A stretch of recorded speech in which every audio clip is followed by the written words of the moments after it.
এছাম লোক আছে যোনে অসমৰ উন্নয়ন স্তব্ধ কৰিব খোজে।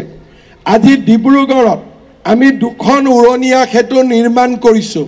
কিমান সন্তুষ্ট ডিব্ৰুগড়ৰ মানুহ। আমি অকল গুৱাহাটীতে নহয়, লগে লগে ডিব্ৰুগড়ত আৰু 2খন উৰণীয়া সেতু নিৰ্মাণৰ কামত আগবাঢ়িছোঁ। আজি আপোনালোকে চিন্তা কৰক, যোৰহাটত এখন উৰণীয়া সেতু আমি আৰম্ভ কৰিলোঁ।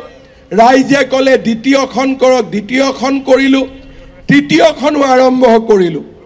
এজন সংসদে বাধা দিব চেষ্টা কৰিলে, কিন্তু আজি আমি ফেব্ৰুৱাৰী মাৰ্চ মাহত যোৰহাটতো আমি তৃতীয়খন ফ্লাইঅভাৰ আমি আৰম্ভ কৰি দিম।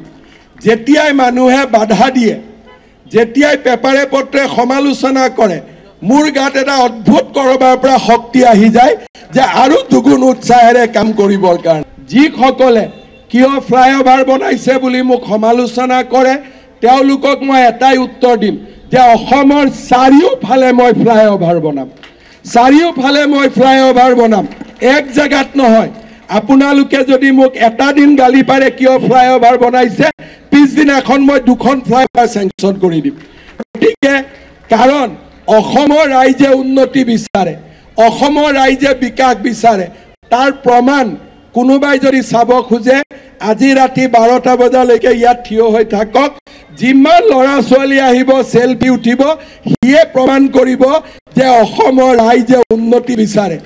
যিসকলে এইবিলাক কথা লিখে তেওঁলোক ছ'চিয়েল মিডিয়াত থাকিব, আৰু যোনে ফ্লাইঅভাৰ বনাব, ৰাস্তা, স্কুল, হস্পিটেল বনাব, তেওঁলোক ৰিয়েল ৱৰ্ল্ডত থাকিব, মানুহৰ হৃদয়ত থাকিব।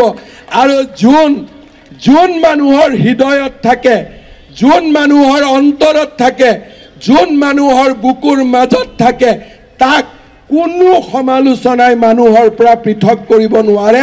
তাক মই বিশ্বাস কৰোঁ। যিসকলে ফ্লাইঅভাৰ কেইখনক সমালোচনা কৰে তেওঁলোকে কেতিয়াও ফ্লাইঅভাৰৰ তলেদি নাযায়, তেওঁলোকে সদায় ফ্লাইঅভাৰৰ ওপৰেদি যায়। আৰু যেতিয়া তেওঁলোক ফ্লাইঅভাৰৰ ওপৰেদি যায় তেতিয়া মই গৌৰৱ অনুভৱ কৰোঁ যে মোক গালি দিয়া মানুহৰো পেট্ৰল অন্ততঃ মই বচাইছোঁ। তেওঁলোকৰ অলপ হ'লেও কামত হিমন্ত বিশ্ব শৰ্মা আহিব পাৰিছে।